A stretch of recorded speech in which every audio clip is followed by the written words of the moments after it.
Assalamualaikum warahmatullahi wabarakatuh.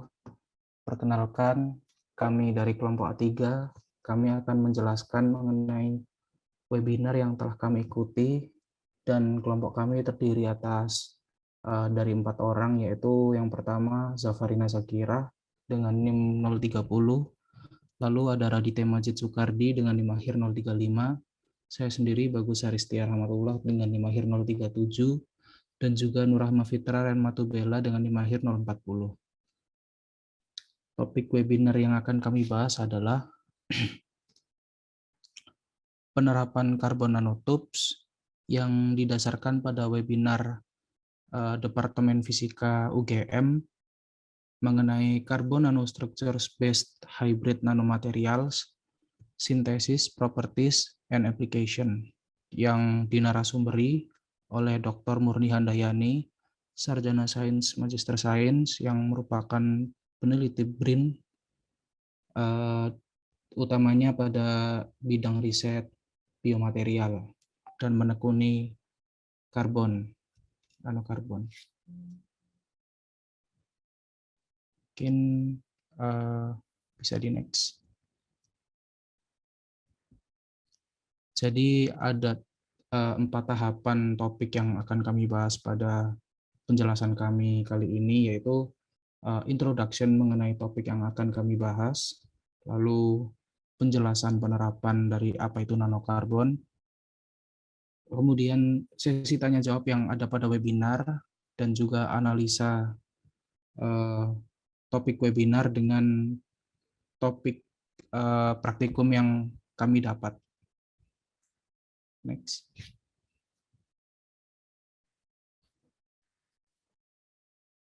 Baik, selanjutnya di pokok bahasan pertama itu kita akan membahas tentang mengenal lebih dekat dengan CNT atau kepanjangannya adalah karbon nanotube.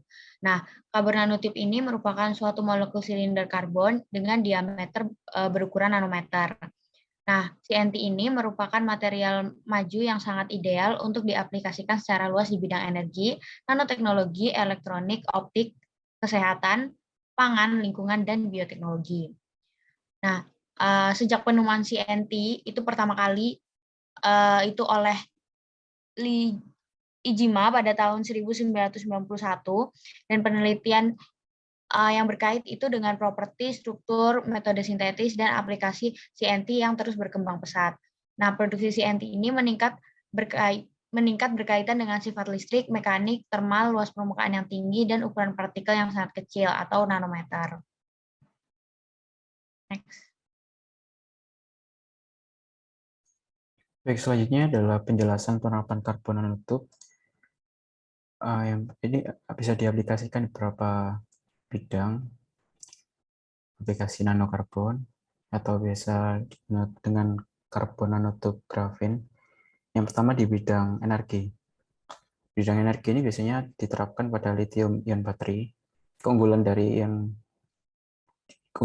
diterapkan pada bidang energi ini antara lain nanoscale strukturnya, high surface area, catalyst support, ion absorpsi, dan lainnya. Lalu untuk bidang elektronika atau konduktif transparent thin film atau transistor, keunggulannya antara lain high current density, high electron mobility, high thermal conductivity, metallic atau semiconductive properties, dan ada transparent conductive properties. Lalu pada bidang lainnya seperti bidang nanoteknologi atau biasa kita kenal scanning probe microscope, itu keunggulannya itu bisa untuk nanostruktur. Lalu untuk bidang lainnya ada bioteknologi, penerapannya pada biosensor, drug delivery, cell cultivating. Keunggulan antara lainnya adalah strong absorption, high surface area, high infinity binding. Selanjutnya ada penerapan sebagai material, biasa dikenal elektronik konduktif pas atau resin, reinforced resin atau metal. Keunggulan antara lainnya adalah lightweight, high physical strength, high electronic conductivity, lalu high wear resistance. Slide selanjutnya.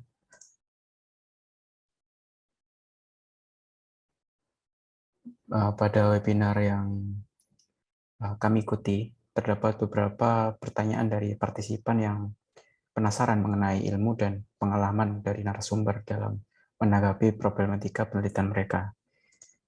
Untuk pertanyaannya yang kami ambil yaitu pemanfaatan ampas kopi atau sampahnya gitu, ampasnya, dengan purifikasi dengan mengekstrak menggunakan heksan. Namun terkendala optimasi dalam pengekstrakan atau fasilitas yang kurang gitu.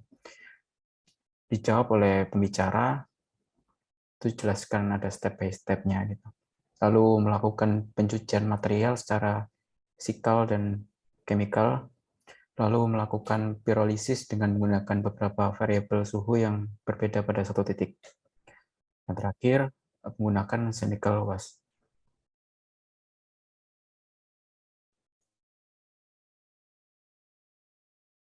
Selanjutnya, secara teoristis, perilaku tegangan-regangan CNT di bawah beban tarik dan tekan siklik dengan pengukuran pada single junction memunculkan adanya perubahan perilaku negatif bias dan positif bias, elastisitas nonlinear, prekondisi atau pelunakan stres, dan karakteristik histérisis telah dilakukan pengujian yang terbaru pada blok CNT berlapis-lapis. Ditemukan bahwa ketidakstabilan elastis atau penekukan memiliki pengaruh besar pada perilaku tegangan dan regangan CNT di bawah siklik, sedangkan kekuatan siklik tetap tidak berubah di bawah pembebanan. Deformasi morfologis dianggap sebagai mekanisme utama yang bertanggung jawab atas kegagalan siklik CNT. Berdasarkan presentasi webinar yang telah kami ikuti, karbon nanotubes tersebut memiliki nilai absorpsi yang kuat, luas permukaan yang tinggi, dan ikatan afinitas yang tinggi. Dalam hal ini, ada kaitannya di praktikum eksperimen teknik biomedis 2 dengan percobaan uji kuat tarik dan kompresif, yang mana pengaruh pada sifat kompresif tes dan strength testnya. Berikut adalah bukti kami mengikuti webinar di mana host-nya atau MC-nya adalah Bu Khotimah dari Departemen Fisika UGM sendiri. Lalu narasumber Bu Murni Handayani merupakan narasumber kuliah tamu dari Universitas Negeri 11 Maret dan juga peneliti BRIN. Seperti tampak pada gambar.